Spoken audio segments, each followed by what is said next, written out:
Hey, what's up, patrons? So, here's this new section called Knowledge Nuggets. In this new format, I'm gonna make really quick videos giving you some advice about very specific topics or just showing you some of the tools I use in Photoshop and Clip Studio. Basically, it's gonna be let's say an assembly of tips and things you can do in Photoshop that maybe you ignore. So for this first video, we're gonna explore a concept called chromatic aberration.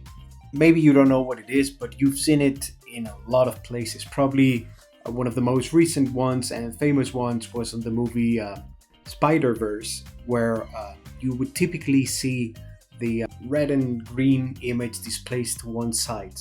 So on the movie, this was done somehow to pay tribute to old comic books from the 60s and the 70s. And this was done because when there was no digital printing techniques, normally there were small mistakes on the printing techniques that made that colors would displace to one side and they would create this effect. In Spider-Verse, this effect is used to show depth of field, okay? Instead of blurring, what they do is to create this chromatic aberration, so you get the illusion of 3D. Actually, if you would be wearing a 3D glasses, you would actually see, due to this displacement to the sides, you would actually be able to see depth. Okay, so we're gonna try to apply that to our work.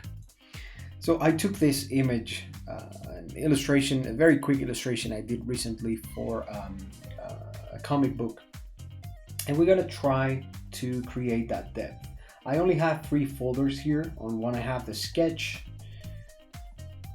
okay, and then I have, see, the sketch is actually pretty simple here. I didn't spend more than 4 or 5 hours on this illustration. I had to be, for several reasons, very quick here. Okay, so on one folder I have the characters in layers, and on the other folder I have the background, including some color adjustments. I did some tests, so all the effects are here, but all the first term is on the first folder. So what I'm gonna do, I'm gonna take the background folder and I'm gonna copy it. Okay, if I drag it here, I just copy the whole folder, right? And this is for safety reasons, just in case I wanna go back or I'm not happy with what I've done. You know, I always have the original folder. And once I have this, I'm gonna merge it. And I'm going to duplicate again, this time just the one layer containing the whole background, okay? So I have I have one folder with the content and 2 layers that are identical. So I'm gonna call one blue, and I'm gonna call the other one in green. Got it. So now I'm going to right click on the folder, on the layer named blue. And I'm gonna go to blending options. Okay, once we are here on the layer named blue, I'm going to deactivate this and this. This is G for green and R for red. Okay, and I'm gonna do the same on the green one. Right click, blending options, but this time I'm going to deactivate blue and red. Okay. Oh, that's heavy.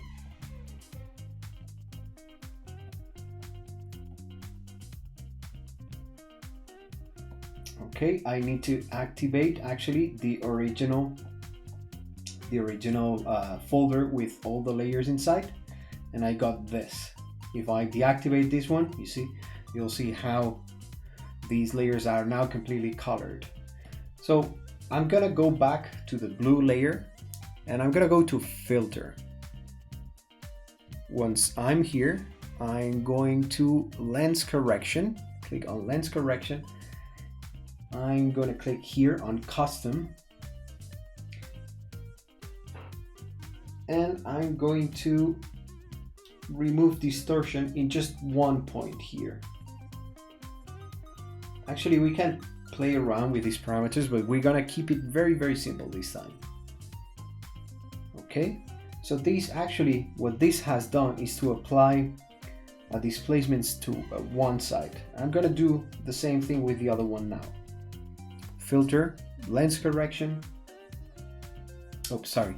filter, lens correction, custom, but this time I'm going to apply 2 points. I could actually do more if I want. I can do 3, 4, but to keep it really simple, I would only apply 1 point on the green layer and 2 points on the blue. Let's give it 3 and see how it looks.